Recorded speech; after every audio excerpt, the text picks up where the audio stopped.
Hey YouTube friends, I just recorded this video and it was 16 minutes long and they wouldn't let me do it, so now I'm going to talk real fast and get it out as fast as I can. Maybe all over the place, but I don't know. Okay, so Phyllis is at Daniel. She comes knocking at the door. She wanted to come and talk about the marriage and how she think it's crazy, and she was like, oh, are you at least we're alone, where's that freak?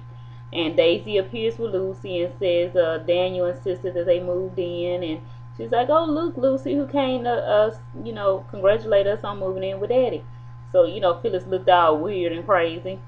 So Daniel had to go and do something, and he left them there by themselves. And uh, Daisy went in on Phyllis talking about, he wants to do the right thing by his daughter, like his dad did for him, unlike you, who's always, going all off the box and all that stuff. Phyllis reminds her, Daniel and Lucy are her family. And Daisy is like, Lucy has forgot about you, you don't even need to worry about her no more. So Phyllis gets upset and she leaves to go ahead and go to the coffee house. So Paul is at the athletic club with what's her name, Christine, and they're talking about Ricky and how he must have inherited this from his mom or maybe Patty, but he just has no empathy in his face, and he doesn't know if he could really possibly kill somebody. Like, really, could he have done that? And he told Christine how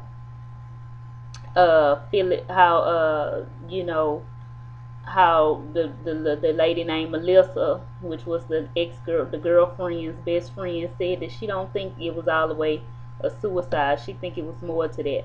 So Christine and him say they're gonna do some more investigating. They're gonna go talk back to the girl again and see and try to see if they can get in touch with some teachers of the girl. The girl's name was Rachel, and see if they know anything about it. Eden's in her room. She's cleaning up and all that. The door opens. It's Ricky. She's like, how did you get in here? Why? The door was locked. And he was like, yeah, and it's locked again. So he came on in and locked the door behind him. And she looked all tense like, what is he doing here? Like, why are you up in my house and how you get on in? So Sharon sees Chelsea and Adam talking, and she overheard them say something like they're moving in together. And she was like, what? Y'all moving in together? Did I hear that right? And he was like, well, yeah, you heard right. And so she was like, well, I thought you, after everything wasn't going to stay, I thought you were going to leave. And she was like, well, everything is working out quite fine. And she told Adam, I'm going to go ahead and go inside. Y'all go on ahead and talk. And so her and Adam are outside the room and they talking. And he, lets her know that he's with Chelsea now, whatever her and Victor got going on. Maybe they soulmates. Maybe it's a mistake, but he don't care no more. He's like, I'm done with you. You don't have to worry about me no more. I'm not going to worry about you no more. Whoever you date. Whoever I date. I like Chelsea. She make me laugh. She make me smile. I'm helping her out. We good together, So we done. We over with. That's it, And that's it. Sharon leaves off. She's crying and all of that. Adam goes back in there with Chelsea. They decide to watch this movie that they both were, playing around with, saying, oh, no, you don't know nothing about this movie. No, I know about this movie. What you know about the movie? So they decide to watch the movie together. Meanwhile, Daniel decides he going to take Lucy on somewhere by himself. Daisy thought she was going to go. He was like, no, this is just a father-daughter thing, and we'll be back. She was like, well, where y'all going? He said, do something I should have done a long time ago. So he goes on and leaves. Victor gets back home and he hears a noise and he's like, who's there? I thought I told y'all all to leave. He was talking about the maids and all that. And Nick was like, oh, it's me. I just came to drop off these papers. I feel like a maid or whatever. And so Victor asks Nicholas if he knows where his mother is, and then he mutters, she probably with Jack. So Nick wonders why he cares what Nick is doing when he's supposedly romancing his ex-wife Sharon. So Victor gets all upset, and Nick ends up leaving.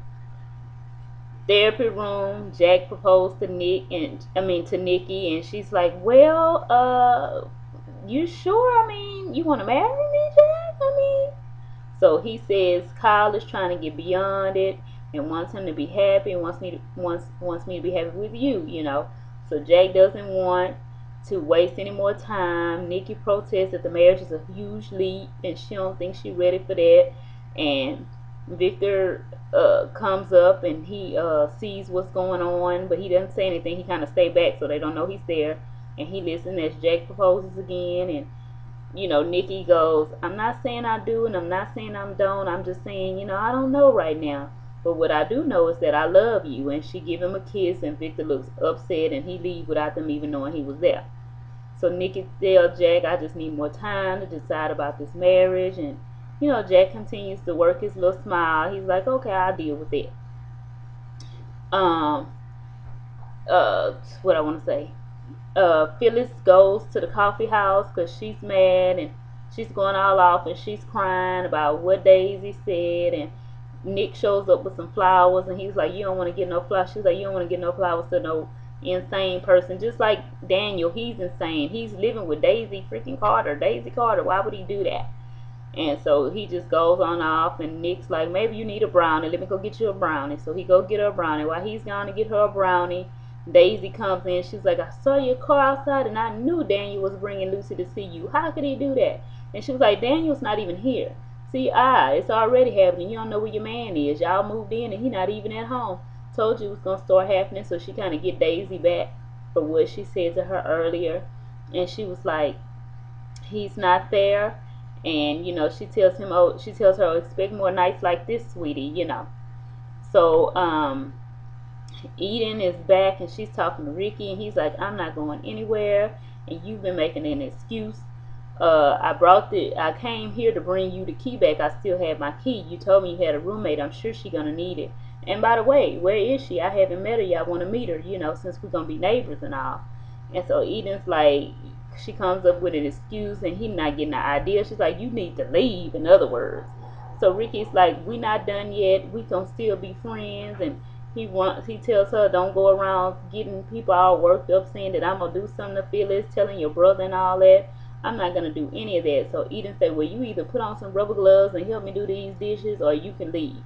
So he said, well, I'm gonna leave, but it ain't over yet.